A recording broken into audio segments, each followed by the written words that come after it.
जय श्री कृष्णा प्रिय भक्तों, आप सभी का पवित्र डिवाइन पाथ यूट्यूब चैनल पर हृदय से स्वागत है। आज हम श्रवण करेंगे भगवान बृहस्पति देव की पावन गुरुवार व्रत कथा। यह कथा श्रद्धा और दान की महिमा गाती है और हमें सिखाती है कि सच्ची भक्ति से भगवान स्वयं भक्त की सहायता करते हैं। हे प्रभु, आज इस कथा से हम सबके हृदय में भक्ति जागृत कीजिए, सबकी मनोकामनाएं पूर्ण कीजिए। कथा का प्रारंभ करते हैं। हे भक्तजनों, प्राचीन काल की बात है। एक राज्य में एक अत्यंत धर्मपरायण, न्यायप्रिय एवं दानशील राजा राज्य करते थे। राजा का हृदय भगवान के प्रति पूर्ण समर्पित था। हर गुरुवार वे व्रत रखते, प्रातः स्नान कर पीले वस्त्र धारण करते, केले की जड़ में श्री विष्णु भगवान एवं बृहस्पति देव का पूजन करते और फिर गरीबों, जरूरतमंदों, याचकों तथा ब्राह्मणों को अन्न, वस्त्र एवं धन का दान करते। राजा कहते, हे प्रभु, यह सब मुझे आपकी ही कृपा से प्राप्त हुआ है। इसे आपके भक्तों में बांटने से ही मुझे सच्चा पुण्य प्राप्त होता है। राजा के धर्म एवं दान के कारण राज्य में चारों ओर सुख समृद्धि थी। प्रजा सुखी एवं संतुष्ट थी। भगवान की कृपा सदा बनी रहती थी। किंतु राजा की रानी को यह दान पुण्य अच्छा नहीं लगता था। वे न खुद व्रत रखती थी, न दान में विश्वास रखती थी। वे राजा से कहा करती, यह धन व्यर्थ क्यों लुटाते हो? इसे संभाल कर रखो, सुख से जीवन बिताओ। राजा प्रेम से समझाते पर नहीं मानती। एक दिन राजा शिकार को वन में चले गए। महल में केवल रानी एवं उनकी दासी थी।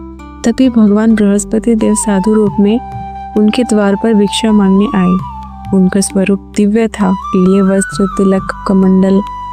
साधु ने कहा, हे देवी, भिक्षा दे, प्रभु आपका भला करे।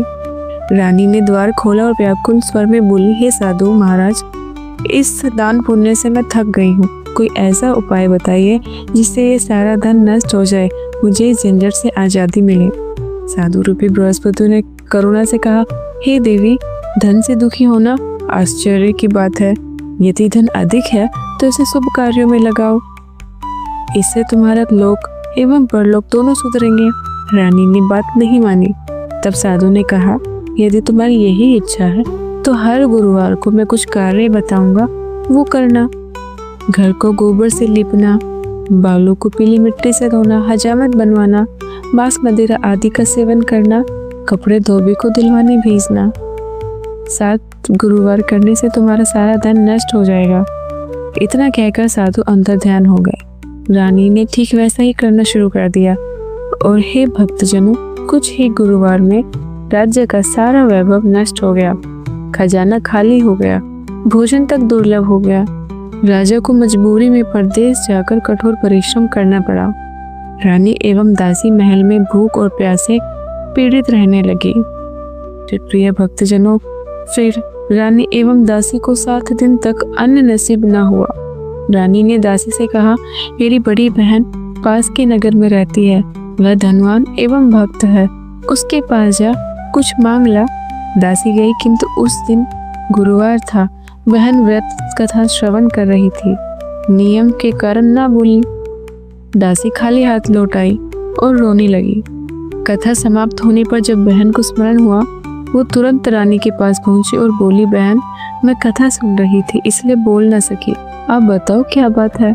रानी ने रोते हुए कहा, हम 7 दिन से भूखे हैं, कुछ नहीं बचा। बहन ने श्रद्धा से कहा, हे बहन, भगवान बृहस्पति देव अपने भक्तों को कभी भूखा नहीं रखते। घर में देखो, कुछ न कुछ अवश्य ही होगा। दासी ने देखा तो आश्चर्यचकित रह गई। अनाज से भरा घड़ा मिला, सबकी आंखें नम हो आई। यह प्रभु की ही कृपा थी। दासी बोली, रानी, यह सब बृहस्पति देव की कृपा है। कृपया अपनी बहन से व्रत की विधि पूछ लीजिए। बहन ने प्रेम से गुरुवार व्रत की विधि बताई। प्रातः स्नान कर पीले वस्त्र पहने, केले की जड़ में श्री विष्णु एवं बृहस्पति देव का पूजन करे, चने की दाल, मुनक्का, केला आदि अर्पित करे, घी का दीपक जलाएं, कथा श्रद्धा से सुने, केवल पीला भोजन ही ग्रहण करे, संध्या के समय आरती करे। अगले गुरुवार रानी एवं दासी ने पूर्ण श्रद्धा से व्रत रखा, पूजा किया, किंतु पीला भोजन कहाँ से आए? तभी एक साधारण व्यक्ति द्वार पर आया, 2 थाली में सुंदर पीला भोजन रखकर चला गया। हे भक्तजनों, वे स्वयं बृहस्पति देव थे। रानी एवं दासी ने आंसू बहाते हुए प्रसाद ग्रहण किया। तब से वे निरंतर व्रत करने लगे। प्रभु की कृपा से धन धान्य लौट आया। राजा स्वप्न में संदेश पाकर लौट आए। जब वैभव लौटा तो दासी ने समझाया, रानी, पहले अश्रद्धा से सब कुछ खो दिया, अब प्रभु की कृपा से सब मिला है, इसे दान पुण्य में लगाओ। रानी का हृदय बदल गया। वो धन को शुभ कार्यों में लगाने लगी। उनका यश चारों ओर फैल गया, जीवन सुखमय हो गया। इस प्रकार हे भक्तजनों, यह कथा हमें सिखाती है, अश्रद्धा से वैभव नष्ट होता है, सच्ची भक्ति से ही प्रभु स्वयं कृपा करते हैं। धन का सच्चा उपयोग दान एवं सेवा में है। जो भक्त श्रद्धा से यह कथा सुनता एवं व्रत करता है, उसकी मनोकामनाएं पूर्ण होती हैं।